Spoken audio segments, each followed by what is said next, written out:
every anime power explained, which one of y'all niggas wanna get, bruh? Let me actually look at this lineup. A few moments later. This whole time y'all weren't seeing shit. Okay, for you YouTube niggas, cause this is gonna be on the YouTube Honestly originally. Ain't no wait, boy. Ain't no wait, boy. I was just looking at every anime power explained. Low key forgot to put the video on the stream, so niggas are just looking at a black screen. You feel me?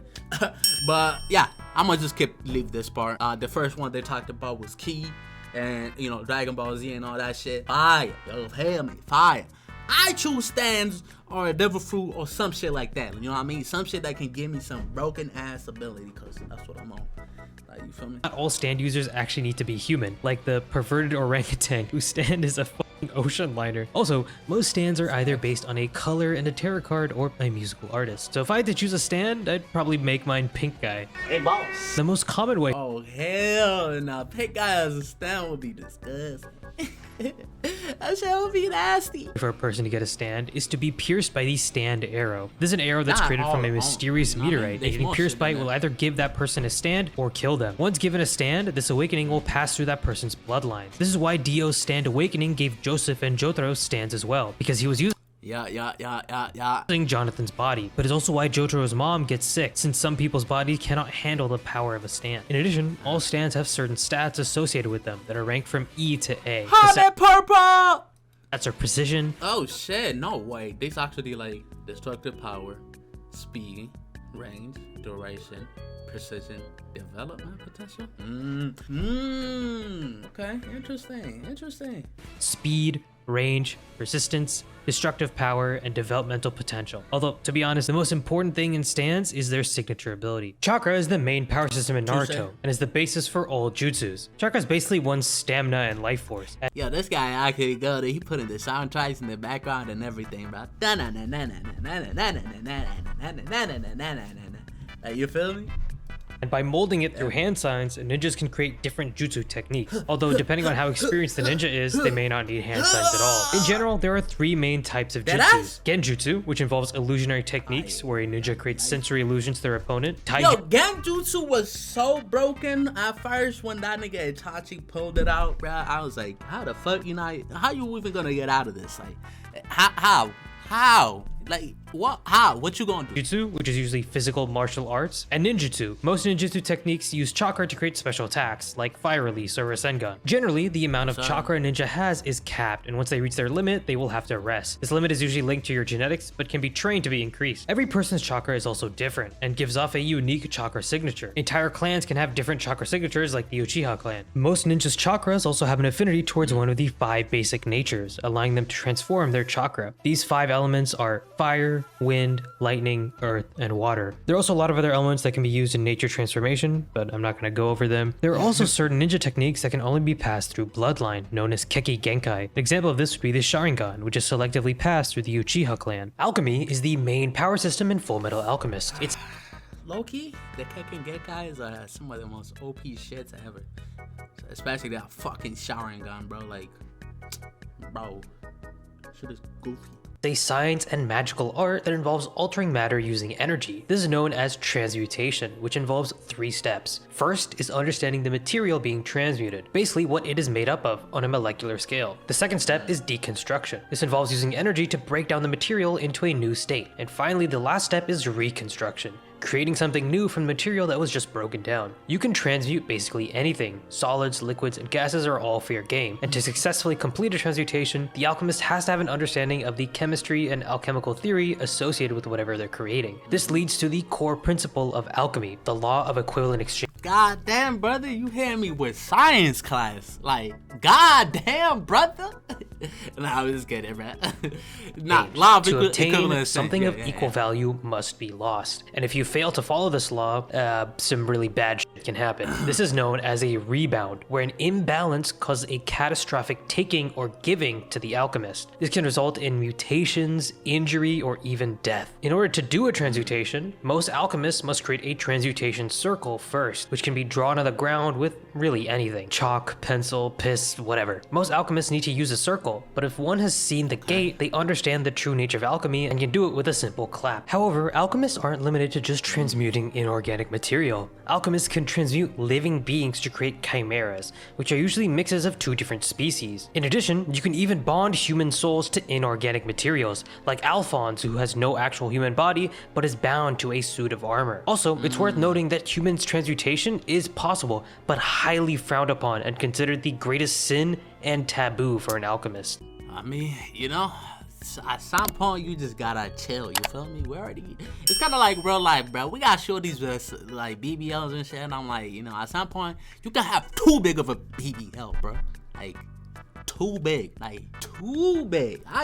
Yikes. Quirks are just superpowers that are passed down genetically. Yes, Basically, this baby in China started glowing, and that was the beginning of the public recognizing superhumans in their society. Since quirks are genetically passed, you can get quirk hybrids from two different parents, like Todoroki, who inherited his father's fire powers. The ice fire mix is broken. This nigga Todoroki. And his mom's ice powers. Quirks are like physical abilities. The more you train them, the stronger they can get. There are three main types of quirks. Emitters, which allow their user to generate or control certain things. Usually, these quirks require a conscious action to activate. This covers the majority of quirks in the show, like Kaminari's electricity or Bakugo's explosion. Transformation allows the user to temporarily transform, altering their appearance. Yeah, actually, Strength, speaking of explosion, bro, Konosuba actually came back. That's crazy. Like, I ain't gonna lie, I didn't think that shit was gonna... You know what I mean? It's not like I thought it was dead, but like, you know, I just didn't hear nothing from them, you know, but like, I love this show, you feel me? Explosion! there are other attributes. Like emitters, you consciously have to activate this ability, like Himiko or Kirishima in the show. Mutants are basically just permanently mutated humans. Sometimes mutants will gain an extra limb. Examples include Fumikage and Ojiro. Also, not gonna like cut the music. What the f is that quirk? Bro just has a tail, like what? There's also bro, he just got a weird ass tail. That shit is lame. Also a fourth type of quirk that's incredibly rare, accumulation. This requires the user to accumulate something ahead of time before using it. Deku's One For All and Ares Rewind are in this category. Devil Fruits and Haki are the main power systems in the One Piece world. Devil Fruit Big boy devil fruit hockey combo makes it go crazy. Fruits are special fruits that grant people supernatural abilities when they eat them. They are all extremely rare and vary in what powers they grant the user. Also, devil fruit users are weakened in water and can't swim. There are three broad groups of devil fruit. Paramecia. This is the most common type of devil fruit. There's a huge variety of them, but they usually grant the user superhuman abilities or superhuman feats. This includes manipulating their body, their environment, or even creating substances. Zoan. This type of fruit allows someone to turn into a specific animal or hybrid. And Logia, the least common type and considered to be the most powerful. The best way to counter Logia devil fruit users is to use Haki, which is introduced later in One Piece. Haki is basically just energy manifested from willpower. There are three distinct types. Observation Haki, which kind of gives the user a sixth sense, allowing them to sense attacks. They can also be used to find an opponent's presence, strength, or even their emotions. Armament Haki allows the user to mold their aura into defense, to defend against attacks or even increase their own attacks. You can apply Armament Haki onto your body or even a weapon. This is generally considered the best counter to Logia devil fruit users. The last and most powerful is Conqueror's Haki. This gives the user the ability to I am the conqueror! Oh, look at you, you gonna pass out, boy. unleash their willpower to overpower the wills of others. This is an incredibly rare Haki skill that only 1 in millions can use. Nen is the main power system in Hunter x Hunter. Low-key, also my personal favorite. This is what I need to know, because Nen was kind of all over the place for me. I kind of was lost how niggas could do all this type of shit for real. Like, what's going on? It sounded like Life Force for me, but what's going on for real? You feel me? Nen is essentially one's life energy or aura, and being able to control and manipulate it makes someone a Nen user. Non-Nen users can't see honestly Nen, just as you thought must it was first like master on some key shit. You feel me? I was like, are they not basically the same thing? Gyo, which is an advanced Nen technique where someone concentrates their aura into their eyes to see Nen, as you must first master Gyo, which is an advanced Nen technique where someone concentrates their aura into their eyes to see Nen. To understand your Nen type, you basically have to put a leaf in some water and see what happens. If the glass overflows, then the user is an enhancer. Enhancement types allows the user to enhance and strike their body using their Nen. It's also considered the most basic aura type, since it's mainly focused on just boosting attack and defense, like Gon in the show. If the taste of the water changes, then the user is a transmuter. So I guess Jesus was technically a transmuter. That was appreciate the follow, Who was that? Barbercar. Appreciate the follow, bro. We Types watching allow on different anime abilities and shit. user to change their aura to mimic or replicate a certain substance. Wait. Transmuter types allow the user to change their aura to mimic or replicate a certain substance. This includes electricity, like with Killua, or bungee gum, like with Hisoka. Wait, Which you no, see I a still need to certain go system back. like They Gon say in the show. Oh If yeah, the yeah. Okay, types to allow know the which one yours is, but they didn't explain. user to change their aura to mimic or replicate a certain substance. This includes electricity, like with Killua, or bungee gum, like with Hisoka, which you see has the properties of both rubber and gum. If the color of the water changes, then they are an emitter. Emission types mean that they can easily emit their nen, separating it and usually using it in range attacks, like Razor and Leorio, that they can easily use both rubber and gum. If the color of the water changes, then they are an emitter. Emission types mean that they can easily emit their nen, separating it and usually using it in range attacks, like Razor and Leorio. If impurities in the water appear, then they are a conjurer. Conjuration users can create physical material objects out of their aura, but they first have to visualize and feel what they're trying to create, like Kurapika with his chains. The nice thing about conjuration is you can conjure or dispel it immediately. If the leaf moves, then they are a manipulator. Manipulation types can control living or non-living. Yo, there's so much shit to Nen is crazy. Damn, bro.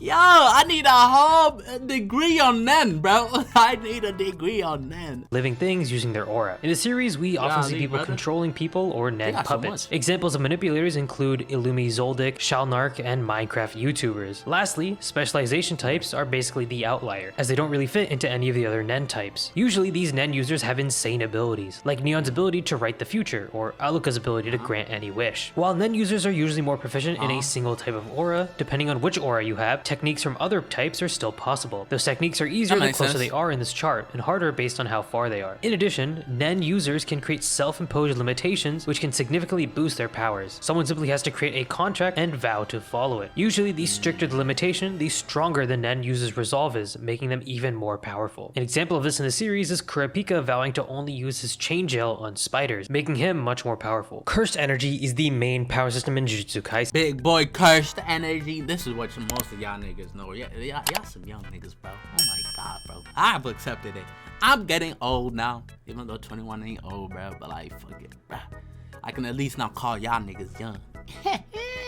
And is born from negative emotions. Cursed energy manipulation is the ability to control the flow of cursed energy and apply it. You can apply cursed energy in a lot of ways, usually in physical attacks, making your normal strike stronger, or in defense by making your body stronger. Black flashes are an example of this, where cursed energy is used within a very small time frame before an initial strike. This causes a spatial distortion that amplifies the cursed energy. Think of this like a critical hit in Pokemon. There exists no sorcerer who can do this at will. Cursed techniques are abilities created and fueled from cursed energy. Think of cursed energy like electricity and cursed techniques as the appliance that use the energy. Most Jujutsu sorcerers have an innate technique, which is a unique ability to that person. Some innate techniques can be passed down through generations, like the Gojo family's limitless technique. Reverse cursed techniques are similar to cursed techniques. Chill out, bro. What? But instead require a source of Gojo, which is a techniques is created and fueled from cursed energy. Think of cursed energy like electricity and cursed techniques as the appliance that use the energy. Most Jujutsu sorcerers have an innate technique, which is a unique ability to that person. Some innate techniques can be passed down through generations, like the Gojo family's limitless technique. Reverse cursed techniques are similar to cursed techniques, but instead require a sorcerer to take two sources of negative cursed energy and multiply them together, creating positive energy. This is extremely difficult for most sorcerers, and usually the positive energy is used for healing. Like Nen, you can also create binding vows that set conditions that increase your power. For example, Nanami limits the amount of cursed energy he can use during working hours, but once he goes into overtime, his cursed energy increases. In addition, I'm going into overtime now, okay? I'm tired of this now. Come here. revealing your curse technique to your opponent actually increases the power and the effectiveness of it, which, by the way, such a genius way of having characters explain their technique in the middle of a battle without it being awkward for the viewer. And lastly, we need to talk about domain expansions. It creates a barrier that is infused with that sorcerer's domain expansion. Innate curse technique, and inside of the barrier, all curse techniques from that user are amplified and guaranteed to hit. Domain expansions are usually regarded as a trump card, only to be used once per fight, since they take a ton of energy. This makes them really high risk, high reward, and the best counter to a domain is to set up your own domain inside. This will create a battle between them. Geass is a supernatural ability that code bearers I only know of one. I haven't really watched the show to the fullest.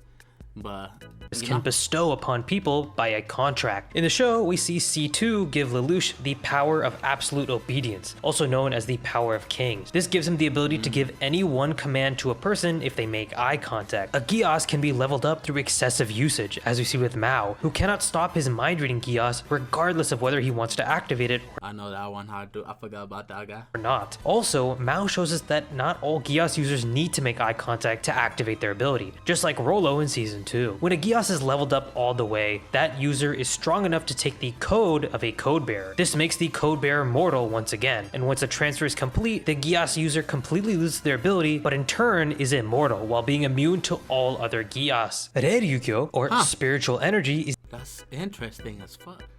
That is interesting. Low-key, I might have to go back and finish that. Just, it sounds like an advanced Death Note. Like, I thought at first it was different. Because I finished the first season for sure.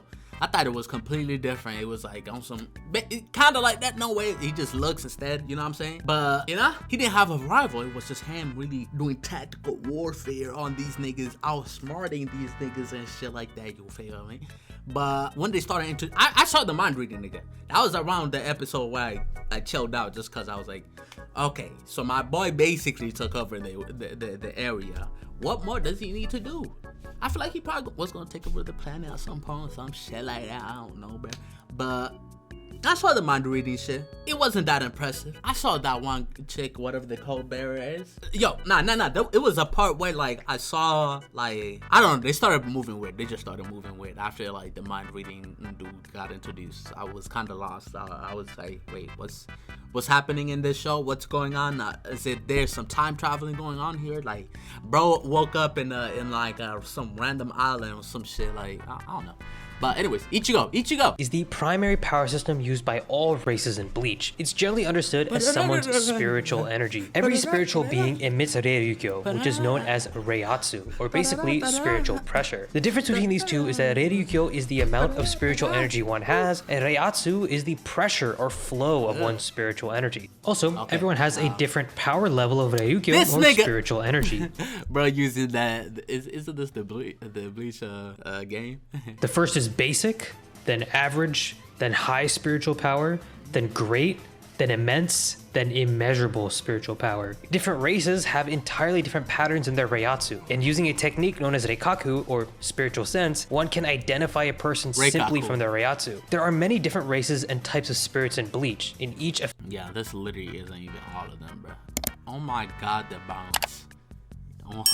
Hollows, the motherfucking soul, whatever, you know what I mean, soul reapers, you know what I'm saying, humans, fuck, what were these niggas, not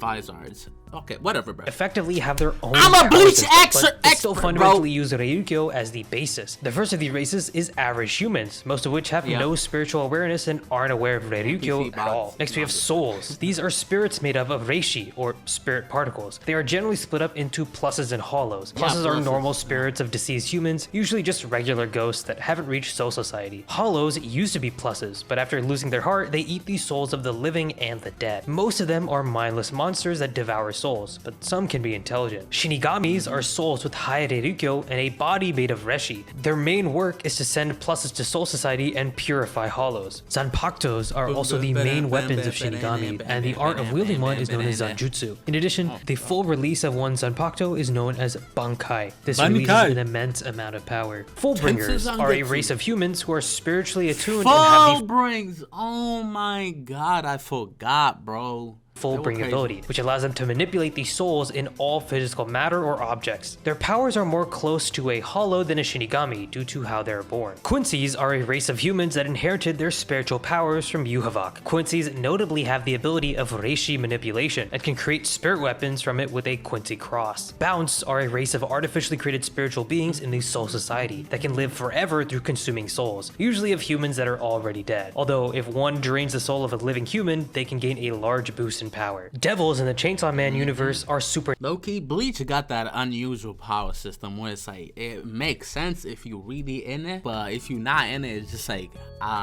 you know, it just looks fire. Like that's really it. Like I don't know. the explanation doesn't make sense, but if I'm really enjoying it, does it matter?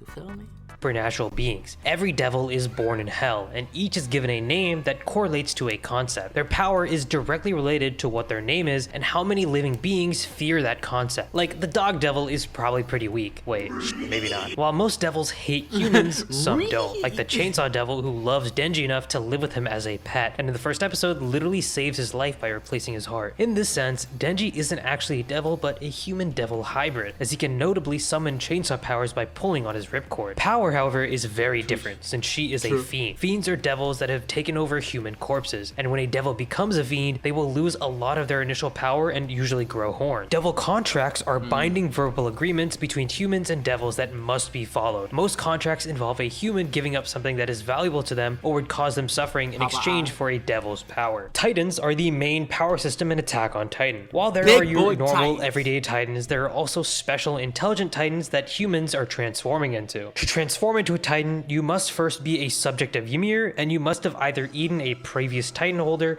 or had their Titan spinal fluid injected into your veins. Eldians can transform into Titans by inflicting wounds on themselves, usually by drawing blood. There are a total of 9 bad boys and girl. The Armored Titan has...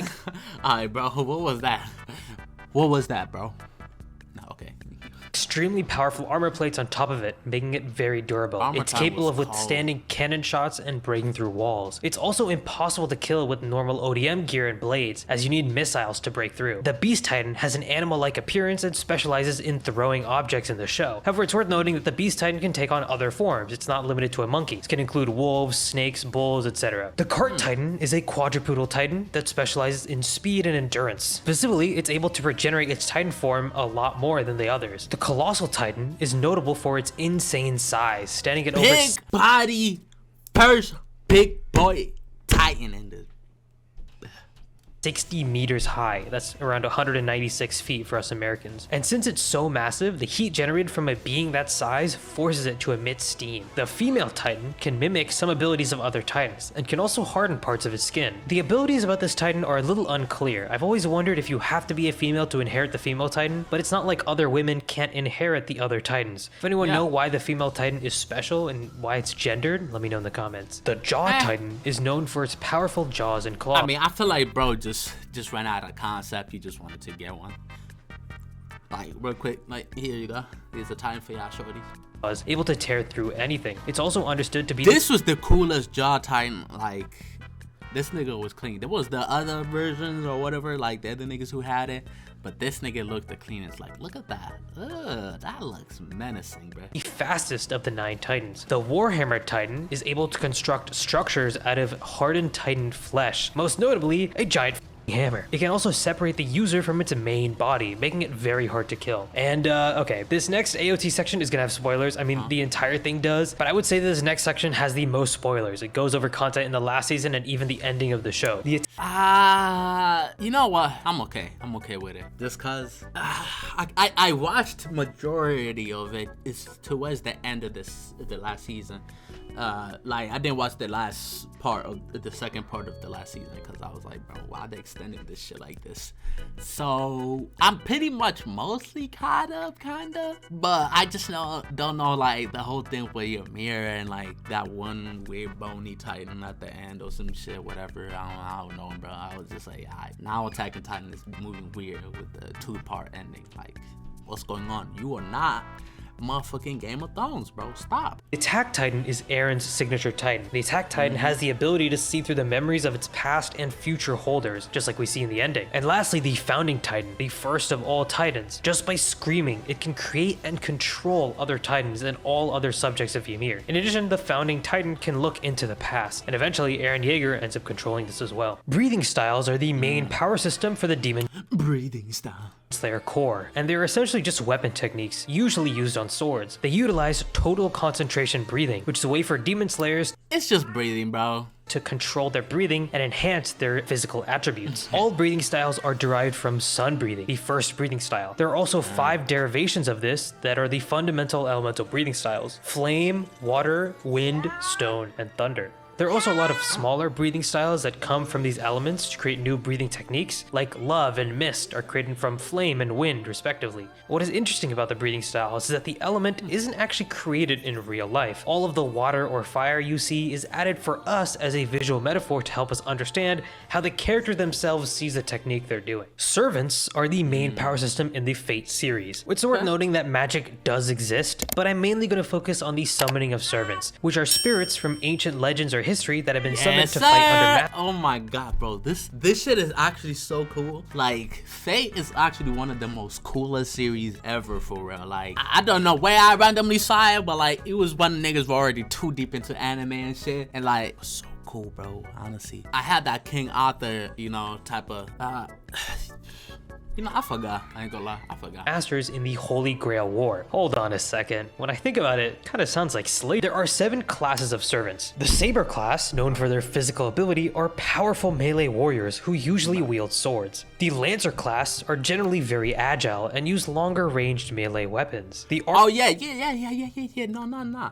I liked how it was set up. Not only did they have the ancient heroes and shit like that, but they also had the roles, you know what I'm saying? It was kind of like all mingled up together. It was a whole cool thing. I ain't gonna lie to you. It's like King Arthur, okay, the basis, whatever. King Arthur versus that boy Gilgamesh, whatever.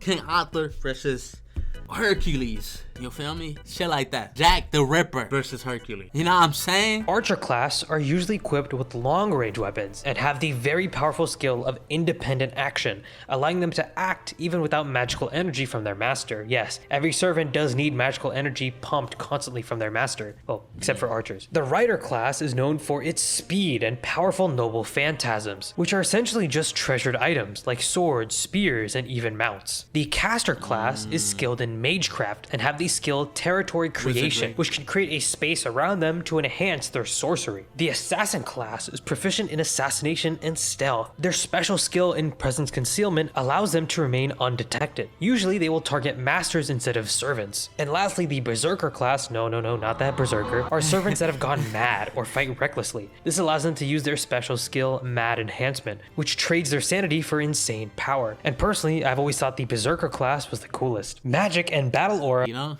Berserkers they get crazy. Are the main power systems in Mushoku Tensei, and I'm going to focus mainly on magic here. Magic requires mana to produce an effect, and all living beings born in this 6-faced world have mana, excluding people who are summoned there. Most people believe that mana is determined at birth, but Rudius proves us wrong. He shows that the more mana you use in your childhood, the larger your mana pool grows. Now, normally you have to recite a spell for it to activate, but silent spellcasting is possible, just very unorthodox. There exist 3 main categories for magical spells: attack, healing, and summoning spells. Summoning is pretty self-explanatory, but attack magic is broken down into 4 different schools: water, earth, fire, air. This nigga. Long ago, the healing magic is also divided into 4 schools: healing, detoxification for poisons, divine strikes for fighting spirits, and protection. There are other special types of magic that I haven't covered, and also every magic spell has a rank titled based on how much mana it consumes or how powerful it is. Your rank as a magician is based on the highest rank spell you can cast in any one element. The first rank is beginner, then intermediate, then advanced. This is where most skill mages land, and only 1 in 100 mages are even capable of becoming an advanced magician in a single element. Next is saintly. This is the rank that Rudius achieves with Roxy. Then kingly. This is where Roxy is. She's a kingly level water mage. Then imperial. And last we have divine or god level rank. And that's every anime power explained. Make sure to subscribe. God damn, y'all. That was long, bruh. I won't even lie. But I was fire. Damn. Oh my god. Oh my god. Oh my god. Golly though. Damn.